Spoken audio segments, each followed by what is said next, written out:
Hi, Telugu మిత్రులకు స్వాగతం. Happy Kanuma to all of you. మీ అందరికీ కూడా కనుమ శుభాకాంక్షలు. అయితే ఈ కనుమ సందర్భంగా ఒక విశేషం ఏంటంటే ఈ కనుమకు ఉన్న విశేషం హిస్టారికల్గా నిఫ్టీ 22,000కి డిసైసివ్గా వచ్చేసింది. అది మండే వచ్చింది, సంక్రాంతి కనుమకి కంటిన్యూ అయింది.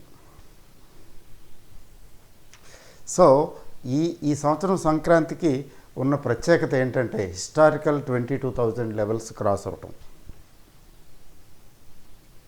అయితే కొంచెం స్లైట్గా ప్రాఫిట్ బుకింగ్ వచ్చింది ఈరోజు. అయితే ఈ ప్రాఫిట్ బుకింగ్ని వీక్నెస్గా తీసుకోవడానికి పరిగణించడానికి వీలు లేదు. ఎందుకంటే ఒక 60-70 పాయింట్లు తగ్గటం, వాలటైలిటీ ఉంది నో డౌట్. ఒక 60-70 పాయింట్లు తగ్గినంత మాత్రాన ఇంకా మరి ఇక వెళ్ళిపోతుంది, లేకపోతే ఇక్కడి నుంచి వెనక్కి వెళ్ళిపోతుంది, ఇంకా పడిపోతుంది. మీకు రేపు ఎల్లుండు తగ్గినా కూడా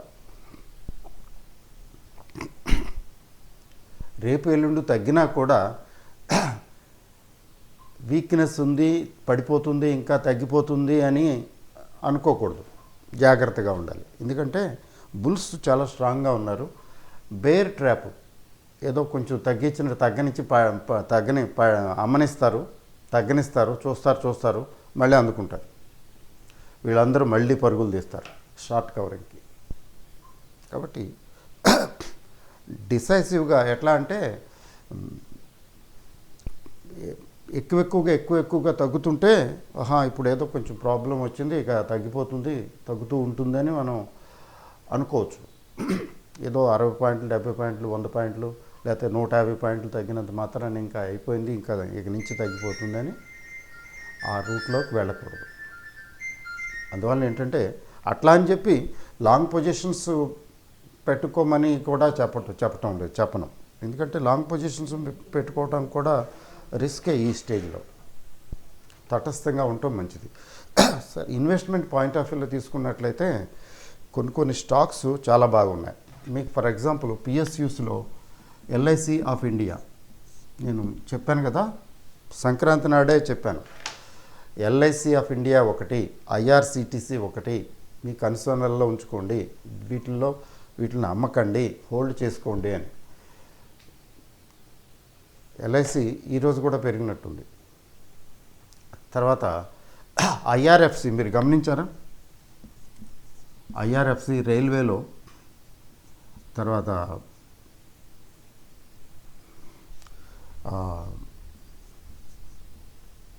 RVNL, railway Vikas Nigam limited.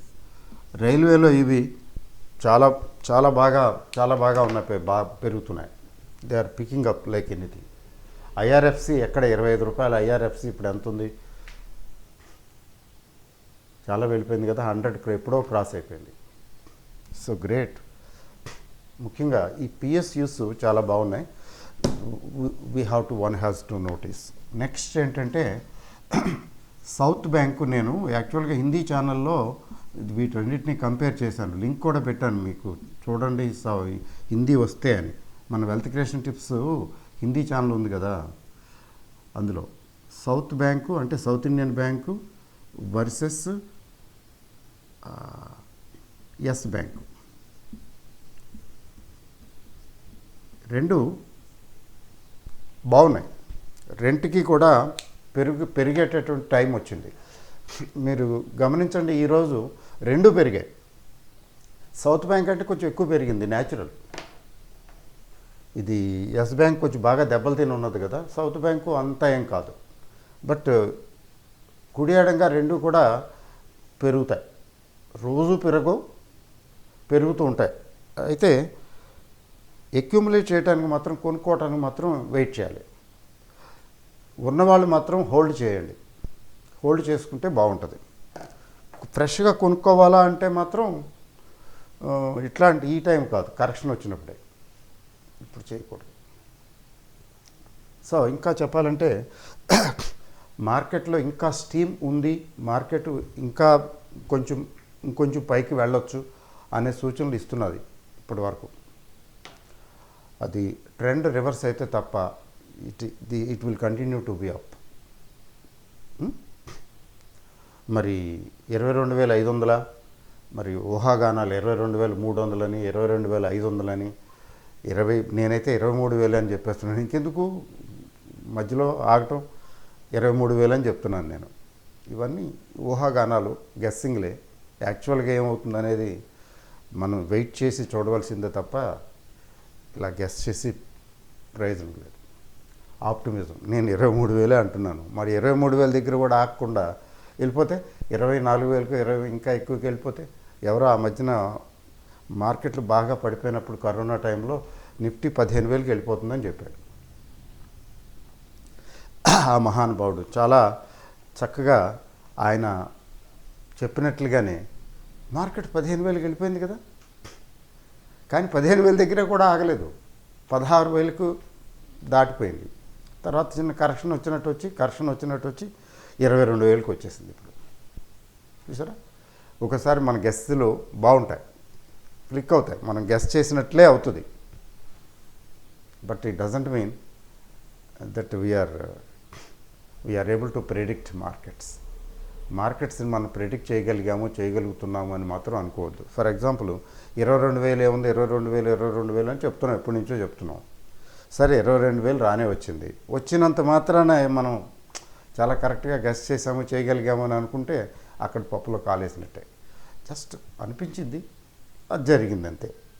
మనం అనుకున్నాము, లక్కీగా మనం అనుకున్నట్టు జరిగింది. That's it. మార్కెట్ని ఎప్పుడు కూడా అట్లాగే తీసుకోవాలి. నెక్స్ట్ ఏంటంటే, ఇప్పుడు స్టాక్స్, ఇన్వెస్ట్మెంట్స్, ఫ్రెష్ ఇన్వెస్ట్మెంట్స్ ఇప్పుడు అక్కర్లేదు, ఆలోచించక్కర్లేదు, పర్వాలేదు. ఉన్న స్టాక్స్ ఉంచుకుంటే సరిపోతుంది. అవి పెరుగుతాయి కదా.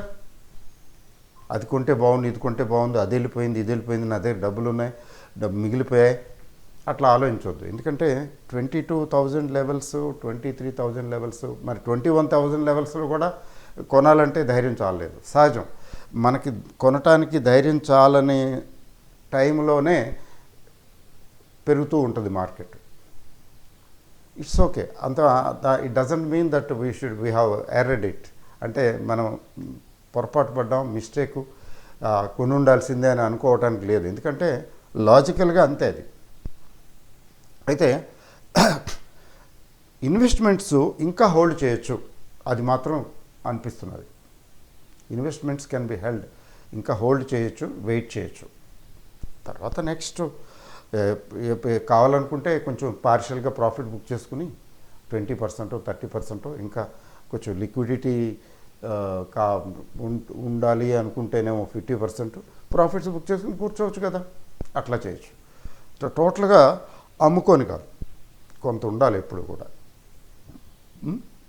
మరి ఎస్ బ్యాంకు, సౌత్ బ్యాంకు లాంటివి అయితే ఇంకా అసలు వెయిట్ చేయొచ్చు, కంగారు పడవలసిన పని లేదు. అలాగే ఎల్ఐసి, ఐఆర్ఎఫ్సి, ఐఆర్సిటిసి ఇట్లాంటివి ఇంకా వెయిట్ చేయొచ్చు.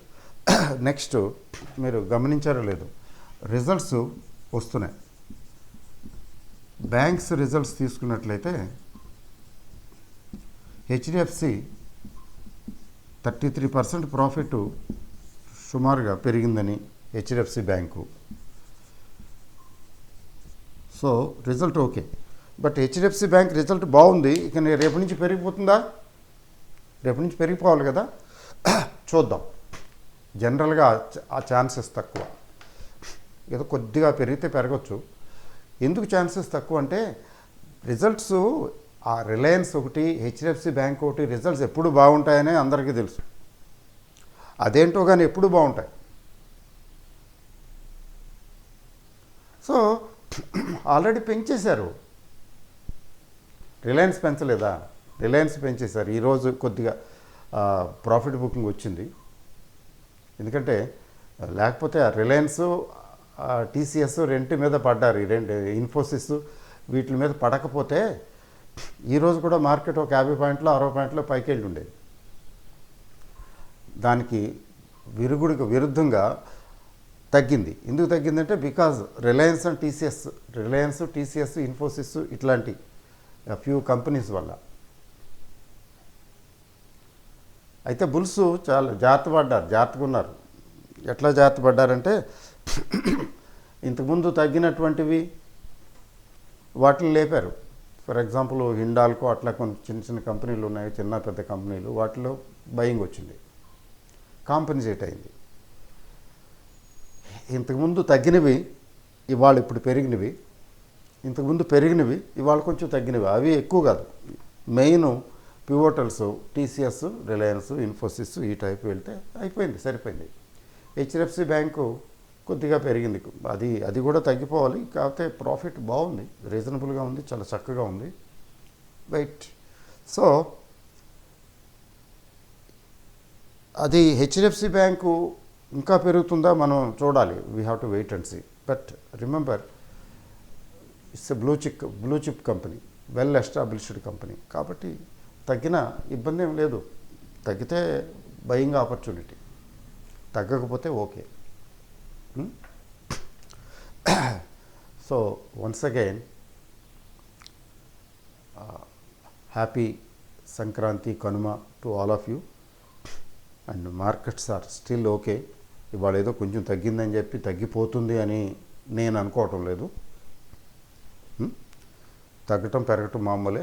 బట్ 22,000కి దిగువకు వెళితే 22,800 దగ్గర మళ్ళీ మంచి సపోర్ట్ ఉంది. 21,800 కదా, 21,800, 21,820, 850 దగ్గర చాలా మంచి సపోర్ట్ ఉంది. అది కూడా బ్రీచ్ అయితేనే మనం ఆలోచించాలి. అదర్వైజ్ మార్కెట్కి ఏం కాదు. 100-200 పాయింట్లు తగ్గినంత మాత్రాన మార్కెట్కి ఏం కాదు, ఏదో అవుతుందని కూడా అనుకోవాల్సిన అవసరం లేదు. All the best. Thank you very very much and good night.